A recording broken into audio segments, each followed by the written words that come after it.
Hi everyone, we're just getting started. Thursday is the end of the week for me, so my family daycare week I work 6:30 till 5, 4 days a week, and have Friday off, so tomorrow will be really nice.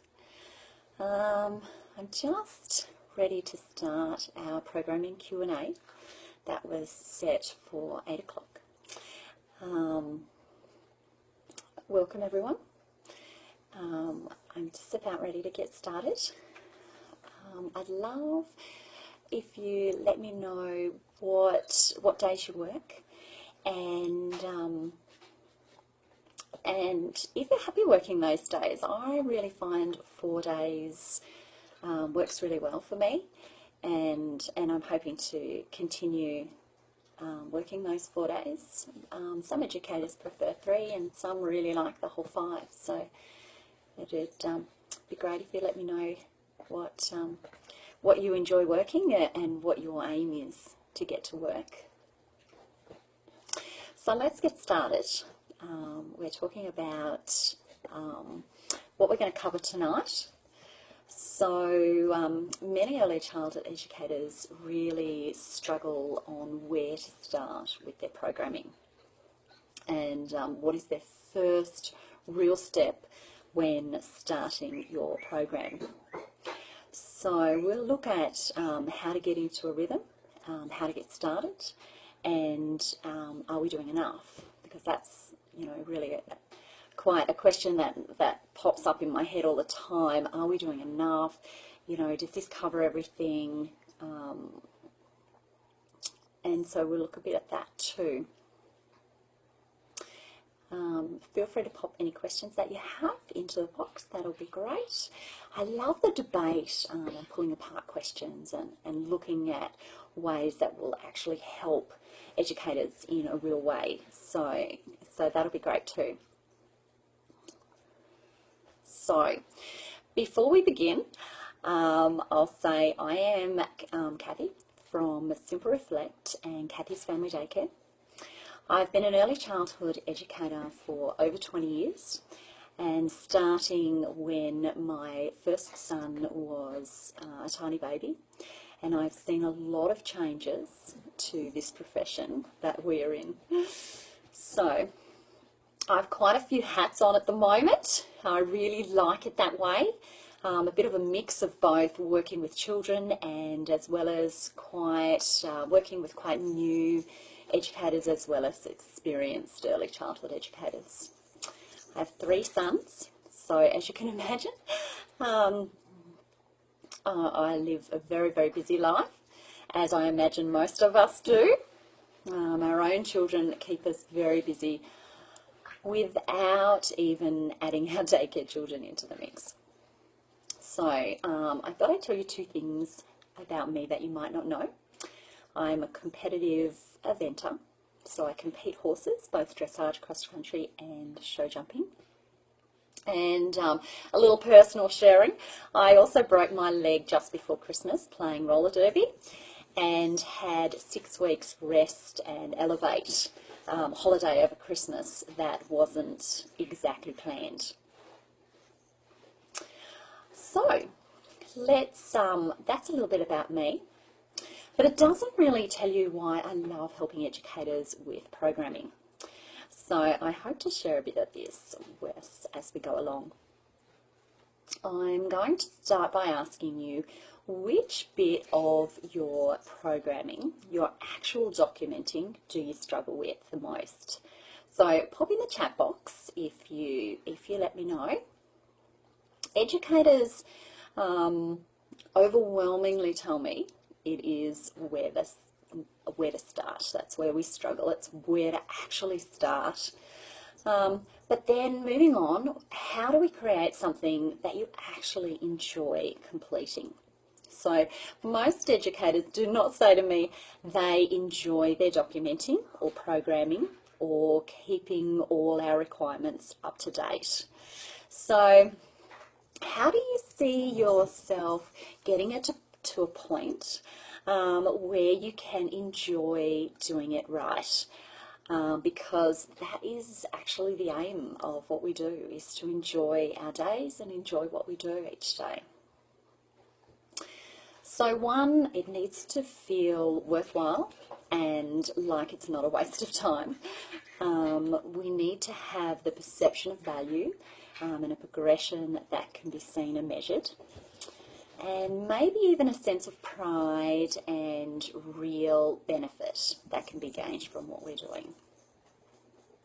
So how do we get to that point, especially when we are still looking for a starting point? How do you know what you will be planning? How do you know what a child's interests are before you have even had them in care? So, where I start when I'm supporting new educators is speaking to them about interviewing parents with a child's first day in mind. We recently covered this in our in the early years programming mastermind, but show that you are interested in child's likes and dislikes right from the first interview. There's a point too where interviewing and meeting a child, you can actually watch what they are drawn to. And so make sure you put out a variety of choices and experiences and take note of a child's interests when first meeting them. Now, you have a few really easy starting points for your program, because hopefully a parent or guardian will at least share some valuable information with you. Remember to jot down what the parent says and pop that into your program for a child's first day. But now what? Yeah, we have that info. What do we do? We need to document the significant learning that happens through the day. I hope some of you have heard me say this before. My suggestion is to start with jottings, writing 3 short sentences that help us get out of our heads what we are trying to say or where we would like to go with the experiences. Then coming back to them later and decide if the jottings need expanding or could they be left like that. Something that may help us is my discussion printable cards. They look awesome in my environment and they help convey the value of experiences to parents, and I'm going to show you them. I actually use them quite a bit. I use them more than I expected I would. And often when we're talking to parents, they can't see the value in an experience that we are offering to their child. So, Locker J. Yeah? No. I'm trying to steal them. So, say you are offering instruments and music to your group of children that you've got this week. And this is a comment I often get is, oh no, not noise again. You know, they're going to be so noisy. And it's like, oh no, that's one of the aspects that I really, really love as part of an educator. I really do love offering the children instruments and music. And so when I'm talking to parents, I don't know if you can see that, but the easiest way to say is it's a great way for developing language and reasoning, for empathy and turn-taking and creative thinking and problem-solving.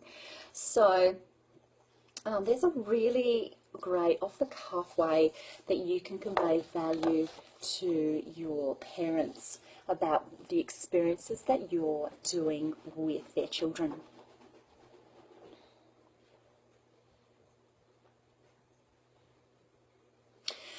So I think my main points when looking at starting programming is point number 1, keep it simple to begin with. Small steps that you are comfortable with, you are able to manage moving forward, and write short jottings or notes. Often less is more when we're starting. Here is where overwhelm can often set in. educators say there is so much going on. How do I know what to document? And how do I write it all down? So this is my point, number 2. Create environments, settings, experiences that are age appropriate, and seriously again, less is more. Overwhelmed children will lead to children flitting from one experience to the other with no real learning or value taking place. I speak more about this in our free training I have up at the moment, so I won't visit this much more, but it is how to plan your week in less than 15 minutes, and it touches on setting up environments. I will put the link in the notes below. If you have your environment set up well, it will be easy to, 1, write down and celebrate the achievements children make when exploring these settings, environments and experiences. Now, my point number 3 is find yourself a buddy, an experienced educator that you can bounce ideas off. Everyone needs a little support when starting something new. Use this opportunity to build a great network around you, both online and, if possible, in the flesh too. With all the wonderful online networks we build, sometimes we forget how valuable having real, in the flesh people to talk to can be. So, let's do a little recap. 1, keep it simple. Less is more. Create and celebrate, and find a buddy. So I hope this has been helpful to you. If you have any last minute questions, I'm happy to answer them. We have several programs that we love offering at the moment, and we obviously have Simple Reflect, which is our programming program to guide and support educators. And I'm also really enjoying working with educators through our early years programming mastermind, which has a private forum that we can network in, and it's really interesting to get to know other educators in other schemes. And often what we think is a silly question isn't. It can be really nutted out and value added from everyone in a forum situation like that. So it's been great chatting with you tonight. I hope that this has given you some value. I love answering questions from educators, so feel free to drop me any questions that you have from tonight, and I will chat again to you soon. Bye.